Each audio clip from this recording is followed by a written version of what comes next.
Hi guys, welcome to a brand new session of current affairs. आज की तारीख है 18 जून 2021। हमारे दो चैनल्स हैं, पिनाकल और फ्रंटियर IAS, और अगर अभी तक आपने इन चैनल्स को सब्सक्राइब नहीं किया है तो सब्सक्राइब करना बिल्कुल ना भूलिएगा। साथ ही साथ इस बेल आइकन को जरूर प्रेस करना है ताकि हमारी आने वाली हर वीडियो की नोटिफिकेशन आपको मिल सके। हमारे दो वेबसाइट्स हैं, sscglpinacle.com और baljeetdhaka.com। इन दोनों को विजिट करना बिल्कुल ना भूलिएगा। और ये सेशन दोनों चैनल्स पर सुबह 4 बजे अवेलेबल हो जाता है। साथ ही साथ for daily videos, PDF and monthly magazine आप हमारे टेलीग्राम हैंडल्स फ्रंटियर IAS और SSCGL पिनाकल ऑनलाइन को ज्वाइन जरूर करें। स्टार्ट करेंगे प्रीवियस क्विज के साथ। मैंने आपसे पहला क्वेश्चन पूछा था कि international day of family remittances कब मनाया जाता है, तो इसका सही जवाब था 16 जून। और दूसरा क्वेश्चन पूछा था कि विश्व का पहला लकड़ी का उपग्रह किस देश से प्रक्षेपित किया जाएगा, तो इसका सही जवाब था न्यूजीलैंड। स्टार्ट करेंगे फर्स्ट क्वेश्चन। देखो आज के सेशन का, माइक्रोसॉफ्ट के नए अध्यक्ष के रूप में किसे नामित किया गया है, तो इसका सही जवाब है option number A, Satya Nadella. तो माइक्रोसॉफ्ट कॉर्प ने मुख्य कार्यकारी अधिकारी सत्या नडेला को अपना नया अध्यक्ष नामित किया है। उन्होंने स्टीव बाल्मर के बाद 2014 में CEO के रूप में पदभार संभाला था। उन्हें 1975 में स्थापित कंपनी में नई ऊर्जा लाने का श्रेय दिया जाता है। कंपनी ने पूर्व अध्यक्ष जॉन थॉमसन को एक प्रमुख स्वतंत्र निदेशक के रूप में भी नियुक्त किया है। यह तस्वीर में देखिए, बिल गेट्स अब bill and Melinda Gates foundation के परोपकारी कार्यों पर ध्यान केंद्रित करेंगे, जो दुनिया के सबसे बड़े चैरिटी संघ में से एक है। नेक्स्ट क्वेश्चन देखो, इलेक्ट्रिक मोबिलिटी थीम पर आधारित ब्रिक्स नेटवर्क विश्वविद्यालयों के सम्मेलन की मेजबानी किस IIT द्वारा की गई है, तो इसका सही जवाब है option number D, IIT Bombay. तो इलेक्ट्रिक मोबिलिटी थीम पर आधारित ब्रिक्स नेटवर्क यूनिवर्सिटीज के 3 दिवसीय आभासी सम्मेलन का उद्घाटन IIT बॉम्बे में किया गया। यह सम्मेलन इस वर्ष 13वें ब्रिक्स शिखर सम्मेलन की अध्यक्षता के दौरान शिक्षा स्ट्रीम के तहत भारत द्वारा आयोजित कार्यक्रमों का हिस्सा है। ब्राजील, रूस, भारत, चीन और दक्षिण अफ्रीका के 18 विशेषज्ञ इलेक्ट्रिक मोबिलिटी के विभिन्न पहलुओं जैसे traffic management, hydrogen technology, hybrid वाहन, लिथियम आयन बैटरी और ई-मोबिलिटी और आजीविका के बीच संबंध के बारे में बात करेंगे। ब्रिक्स नेटवर्क यूनिवर्सिटीज 5 ब्रिक्स सदस्य देशों के उच्च शिक्षा संस्थानों का एक संघ है, जिसका गठन सामान्य रूप से शैक्षिक सहयोग बढ़ाने के उद्देश्य से और विशेष रूप से अनुसंधान और नवाचार के क्षेत्र में किया गया है। नेक्स्ट क्वेश्चन देखो, हाल ही में किस मंत्रालय ने आदि प्रशिक्षण पोर्टल लॉन्च किया है, तो इसका सही जवाब है ऑप्शन नंबर डी, जनजातीय मामलों के मंत्री। तो जनजातीय मामलों के मंत्री अर्जुन मुंडा ने आदि प्रशिक्षण पोर्टल लॉन्च किया है। जनजातीय मामलों के मंत्रालय ने संयुक्त राष्ट्रीय विकास कार्यक्रम UNDP के सहयोग से पोर्टल विकसित किया है। इसका उद्देश्य देश भर में आयोजित होने वाले प्रशिक्षण कार्यक्रमों की व्यापक जानकारी प्रदान करना है। आदि प्रशिक्षण आदिवासियों के लिए प्रशिक्षण सूचना प्रौद्योगिकी का उपयोग करके दूरस्थ क्षेत्र तक पहुंचने की एक पहल है, ताकि आदिवासी समुदायों को उनके अधिकारों और लाभों तक पहुंच प्राप्त हो सके। यह तस्वीर में देखिए, यह प्रशिक्षण संस्थानों, संगठनों, विशेषज्ञों और प्रशिक्षकों को एक साथ लाने का एक प्रयास है। श्री मुंडा ने आदिवासी समुदायों के बीच उनके अधिकारों के बारे में जागरूकता पैदा करने पर जोर दिया है। यहाँ पर एक क्विक रिवीजन की बात करें तो हाल ही में जनजातीय मामलों के मंत्री श्री अर्जुन मुंडा ने जनजातीय आजीविका पहल संकल्प से सिद्धि मिशन वन धन की शुरुआत की और जगदलपुर, रांची, जमशेदपुर और सारनाथ में 7 नए ट्राइब्स इंडिया आउटलेट का वर्चुअली उद्घाटन किया गया। नेक्स्ट क्वेश्चन देखो, किस राज्य ने कोविड के कारण अपने माता पिता खो चुके बच्चों के लिए 5 लाख रुपए जमा करने के लिए एक नई योजना जारी की है, तो इसका सही जवाब है ऑप्शन नंबर सी, तमिलनाडु। तो तमिलनाडु के मुख्यमंत्री MK स्टालिन ने उन बच्चों के लिए एक नई योजना का उद्घाटन किया जिन्होंने कोविड के कारण अपने माता पिता को खो दिया है। यह योजना उन बच्चों के लिए 5 लाख रुपए जमा करने का आश्वासन देती है और 18 वर्ष की आयु तक उनकी शिक्षा का ख्याल रखती है। यह राशि Tamil Nadu power finance and infrastructure development corporation limited में निवेश की गई है। देखभाल करने वालों को बच्चों का समर्थन करने में सक्षम बनाने के लिए राज्य सरकार 3 लाख रुपए का तत्काल लाभ भी देगी। सरकार उन लोगों को 3000 रुपए प्रति माह का भुगतान करने की भी योजना बना रही है जिनके पास अनाथ बच्चों की कस्टडी है। बात करें यहाँ पर तमिलनाडु की, तो इसके वर्ल्ड हेरिटेज साइट्स में आता है monuments at Mahabalipuram, Chola temples और Nilgiri mountain railway line. National parks में आता है Indira Gandhi national park, Mudumalai national park और Gulf Mannar marine national park. Tamil Nadu की कैपिटल है चेन्नई गवर्नर है बनवारी लाल पुरोहित और चीफ मिनिस्टर है एम.के. स्टालिन। नेक्स्ट क्वेश्चन देखो, विश्व व्यापार संगठन जिनीवा में भारत के स्थायी मिशन के काउंसलर के रूप में किसे नियुक्त किया गया है? तो इसका सही जवाब है ऑप्शन नंबर बी, आशीष चांदोरकर। तो सरकार ने आशीष चांदोरकर को WTO जिनीवा में भारत के स्थायी मिशन में निदेशक के स्तर पर 3 साल की अवधि के लिए काउंसलर नियुक्त किया है। मिशन में पहली बार किसी निजी व्यक्ति की नियुक्ति हुई है और यह इस साल के अंत में विश्व व्यापार संगठन के एक महत्वपूर्ण मंत्री स्तरीय सम्मेलन से पहले आता है।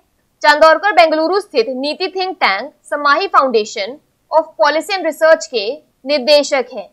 बात करें यहाँ पर स्विट्जरलैंड की, तो इसकी कैपिटल है बर्न, करेंसी है स्विस फ्रैंक। नेक्स्ट क्वेश्चन देखो, हाल ही में किसी देश ने 3 अंतरिक्ष यात्रियों के साथ अंतरिक्ष यान डिवाइन वेसल का प्रक्षेपण किया है? तो इसका सही जवाब है ऑप्शन नंबर सी, चीन। तो चीन ने नए तियांगयोंग स्पेस स्टेशन के लिए अपने पहले चालक दल के रूप में 3 अंतरिक्ष यात्रियों को स्पेसशिप से भेजा है। स्पेसशिप शेंजो 12 या डिवाइन वेसल चीन के गोबी रेगिस्तान से 3 अंतरिक्ष यात्रियों के साथ लॉन्च कर दिया गया है। चीन के इस हाईटेक मिशन का नेतृत्व 56 साल के नी हैशंग कर रहे हैं और इनके साथ लियू बॉमिंग और टेंग होंगबो मिशन पर शामिल है। अंतरिक्ष स्टेशन के निर्माण के दौरान यह अंतरिक्ष यात्रियों को लेकर जाने वाला पहला चीनी मिशन होगा। नेक्स्ट क्वेश्चन देखो, इलाहाबाद उच्च न्यायालय के सेवानिवृत्त न्यायाधीश जस्टिस शशिकांत गुप्ता को निम्नलिखित में से किस संस्थान के तहत अपीलीय प्राधिकरण का अध्यक्ष नियुक्त किया गया है? तो इसका सही जवाब है ऑप्शन नंबर डी, ये सभी यानी चार्टर्ड अकाउंटेंट्स, लागत और कार्य लेखाकार और कंपनी सचिव। तो इलाहाबाद उच्च न्यायालय के सेवानिवृत्त जस्टिस न्यायमूर्ति शशिकांत गुप्ता को चार्टर्ड अकाउंटेंट CA, कंपनी सचिव CS, लागत और कार्य लेखाकार CMA कानूनों के तहत अपीलीय प्राधिकरण के अध्यक्ष के रूप में नियुक्त किया गया है। केंद्रीय कॉर्पोरेट मामलों के मंत्रालय MCA द्वारा जारी एक अधिसूचना में अध्यक्ष का कार्यकाल 3 साल का होगा और वह नई दिल्ली में बैठेंगे। यह तस्वीर में देखिए, संस्थान का कोई भी सदस्य जो पेशेवर या अन्य कदाचार का दोषी पाया जाता है, अनुशासन बोर्ड या संस्थान की अनुशासन समिति के खिलाफ अपीलीय प्राधिकारी को अपील कर सकता है। नेक्स्ट क्वेश्चन देखो, केंद्रीय मंत्री नरेंद्र सिंह तोमर ने किस राज्य में भारत इजराइल कृषि परियोजना के तहत 3 उत्कृष्टता केंद्रों का उद्घाटन किया है? तो इसका सही जवाब है ऑप्शन नंबर ए, कर्नाटक। तो केंद्रीय कृषि और किसान कल्याण मंत्री नरेंद्र सिंह तोमर और कर्नाटक के मुख्यमंत्री BS येदियुरप्पा ने संयुक्त रूप से भारत इजराइल कृषि परियोजना के तहत 3 उत्कृष्टता केंद्रों का उद्घाटन किया। गवर्नमेंट टू गवर्नमेंट कोऑपरेशन के तहत भारत के 12 राज्यों में 29 उत्कृष्टता केंद्र स्थापित किए जाने हैं। इनमें से 3 केंद्र वस्तुतः कर्नाटक में शुरू किए गए थे। कर्नाटक में कोलार, बागलकोट और धारवाड़ में उत्कृष्टता केंद्र स्थानीय परिस्थितियों के अनुरूप उन्नत इजरायली कृषि प्रौद्योगिकी लागू करेंगे। कोलार आम पर, बागलकोट अनार पर और धारवाड़ केंद्र सब्जियों पर काम करेगा। भारत इजराइल कृषि परियोजना के तहत भारत के 8 राज्यों में उत्कृष्टता के गांव भी स्थापित किए जाएंगे। कर्नाटक को ऐसे 10 गांव मिलेंगे। बात करें यहाँ पर कर्नाटका की, तो इसके डैम्स और रिवर्स में आता है कृष्णराजा सागर कावेरी, तुंगभद्रा डैम तुंगभद्रा और Almaty dam Krishna. National parks में आता है Nagarhole national park, आंशी national park और बन्नरघट्टा नेशनल पार्क। कर्नाटका की कैपिटल है बेंगलुरु, गवर्नर है वाजुभाई वाला, चीफ मिनिस्टर है BS Yediyurappa. UNESCO world heritage sites में आता है हम्पी मॉन्यूमेंट्स और पतडकल मॉन्यूमेंट्स। नेक्स्ट क्वेश्चन है, पृथ्वी विज्ञान मंत्रालय के किस महासागर अध्ययन मिशन को हाल ही में आर्थिक मामलों की कैबिनेट समिति द्वारा अनुमोदित किया गया है? तो इसका सही जवाब है option number C, deep ocean mission. तो आर्थिक मामलों की कैबिनेट कमेटी ने 4077 करोड़ रुपए के डीप ओशन मिशन को मंजूरी दे दी है, जिसका नेतृत्व पृथ्वी विज्ञान मंत्रालय के वैज्ञानिक करेंगे। अब ये पॉइंट ध्यान से सुनना है, 5 वर्षीय अंतर मंत्रालयी और अंतर विभागीय मिशन भारतीय अंतरिक्ष अनुसंधान संगठन, रक्षा विकास और अनुसंधान संगठन, परमाणु ऊर्जा विभाग, वैज्ञानिक और औद्योगिक अनुसंधान परिषद, जैव प्रौद्योगिकी विभाग और भारतीय नौसेना के शोधकर्ताओं और विशेषज्ञों को एक साथ लाएगा।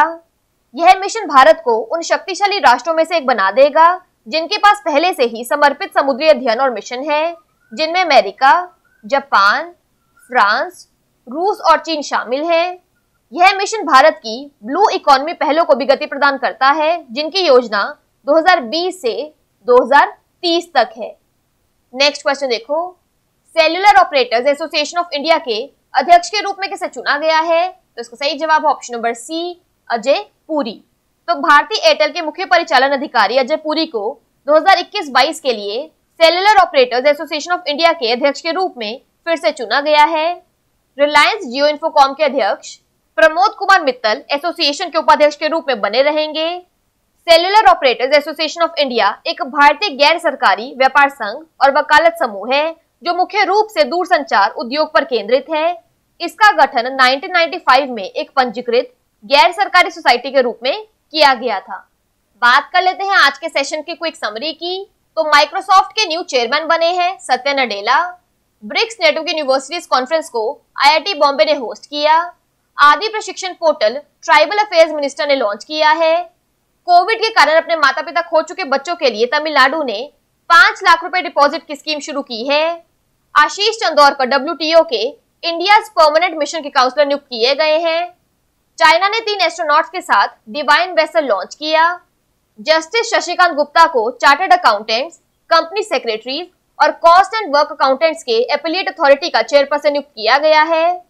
कर्नाटका में इंडो इजराइल एग्रीकल्चरल प्रोजेक्ट के 3 सेंटर्स ऑफ एक्सीलेंस का उद्घाटन किया गया। Ocean study mission deep ocean mission को अप्रूवल मिल गया है और अजय पुरी को cellular operators association of India का चेयरमैन नियुक्त किया गया है। बात कर लेते हैं आज के सेशन के क्विज फॉर द डे के। आपका पहला क्वेश्चन है, हाल ही में किस मंत्रालय ने आदि प्रशिक्षण पोर्टल लॉन्च किया है? और आपका दूसरा क्वेश्चन है, माइक्रोसॉफ्ट के नए अध्यक्ष के रूप में किसे नामित किया गया है? इन दोनों क्वेश्चंस का आंसर आपको नीचे कमेंट सेक्शन में जरूर करना है और अगर अभी तक आपने हमारे चैनल्स को सब्सक्राइब नहीं किया है तो सब्सक्राइब करना बिल्कुल ना भूलिएगा। साथ ही इस बेल आइकन को जरूर प्रेस करना है ताकि हमारी आने वाली हर वीडियो की नोटिफिकेशन आपको मिल सके। हमारी दोनों वेबसाइट्स और टेलीग्राम हैंडल्स को ज्वाइन जरूर करना है। Thank you so much.